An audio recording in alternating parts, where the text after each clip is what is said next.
ஓம் சாந்தி. B K. Surajbhai, mount Abu, Rajasthan. Baba பரம teacher, பரம சத்குருவாக நம் அனைவர் முன்பும் வந்திருக்கிறார்.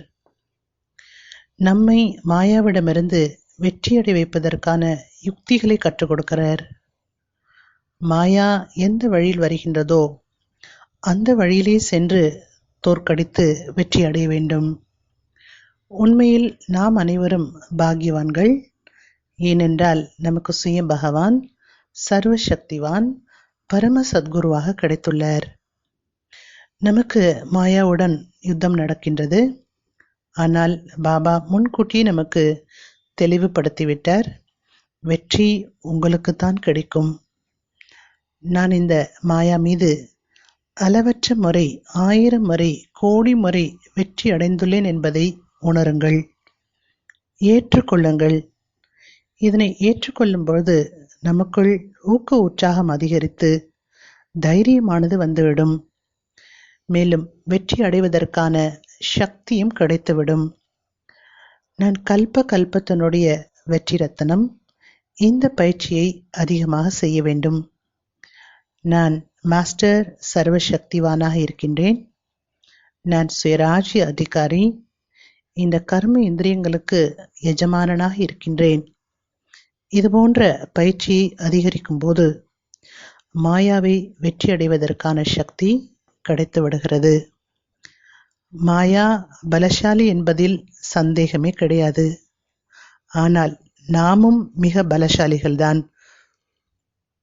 சர்வசக்திவான் பாபா நம் தலைமீது கை வைத்து தன்னுடைய அனைத்து சக்திகளையும் கொடுத்து விட்டார். மேலும் வரதானங்களையும் கொடுத்து விட்டார். வெற்றியாளர் ஆகுக என்ற பரம சத்குருவின் வரதானம் நம்முடன் இருக்கின்றது. சுயம் பகவானுடைய ஆசீர்வாதம் நம்முடன் இருக்கின்றது. நமக்கு தான் வெற்றி கிடைக்கும் என்ற நம்பிக்கையை உருவாக்குங்கள்.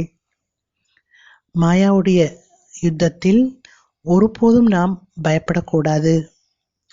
நமக்கு தான் சம்பூர்ண வெற்றி என்பது ஏற்படும். ஆனால் இப்போது ஏற்றத்தாழ்வு ஏற்படத்தான் செய்கிறது.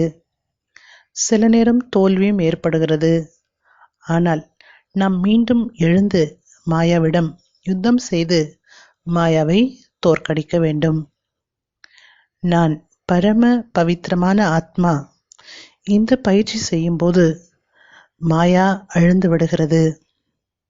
நம்மிடம் யோக பலம் அதிகரிக்க அதிகரிக்க ஞான சூரியனின் கிரணங்களை அடைய அடைய மாயா முற்றிலும் அழிந்து விடுகிறது. எனவே யோக பலத்தை அதிகரிக்க வேண்டும். யோக பலம் அதிகரிக்கும் போது சதா யுத்தம் நடக்காது. மாயா முற்றிலும் தோல்வி அடையும் அளவு நம்முடைய ஸ்திதி இருக்க வேண்டும். நம்முடைய மனதின் எண்ணங்களும் சுத்தமாகிவிடும். கனவு கூட சத்தோ பிரதானமாகிவிடும். நம்முடைய கர்ம இந்திரியங்களும் முழுமையாக குளிர்ந்த தன்மையுடையதாக ஆகிவிடும். நாம் சிரேஷ்ட சோமானில் நிலைத்திருப்போம். மாயாவினுடைய இந்த யுத்தத்தில் கொஞ்சம் கூட பயப்பட மாட்டோம். சிலர் இது மிகப்பெரிய யுத்தம், இதில் நம்மால் வெற்றி அடைய முடியாது என்று பாபாவையே விட்டு சென்று விடுகின்றனர். ஆனால் பாபாவை விட்டு செல்வதனால் இன்னும் பலகீனம் ஆகிவிடுகிறார்கள். மேலும் மாயாவுடைய சக்திக்கு முன்பு தன்னை முழுமையாக அர்ப்பணிக்க வேண்டியிருக்கும். இதுபோல் மாயா நம்மை தோற்கடித்து விடுகிறது. ஆனால் நாம் அப்படி இருக்கக்கூடாது. மாயாவிடம் எதிர்த்து நிற்க வேண்டும். நாம் ஊக்க உற்சாகத்தோடு முன்னேற வேண்டும். எப்போதுமே சிரேஷ்ட முயற்சிக்கான திட்டத்தை தீட்டிக் கொண்டே இருக்க வேண்டும். தினமும் அமிர்த வேளையில் பாபாவிடமிருந்து நல்ல வரதானங்களை பெறுங்கள். பிரபுவினுடைய சந்திப்பின் சுகத்தை அடையுங்கள்.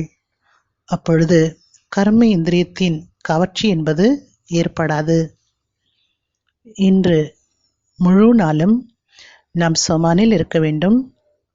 நான் மாயா ஜீதாத்மா. வெற்றி ரத்தனம். நான் மாஸ்டர் சர்வ சக்திவான் ஆத்மா. தனக்குத்தானே நினைவை ஏற்படுத்திக் கொள்ளுங்கள். நீ அநேக முறை மாயாவை வெற்றி அடைந்துள்ளாய்.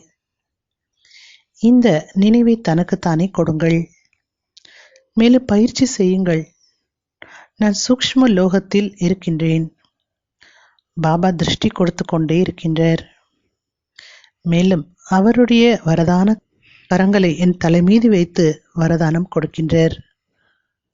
வெற்றியாளராக ஆகிவிடு. ஓம் சாந்தி.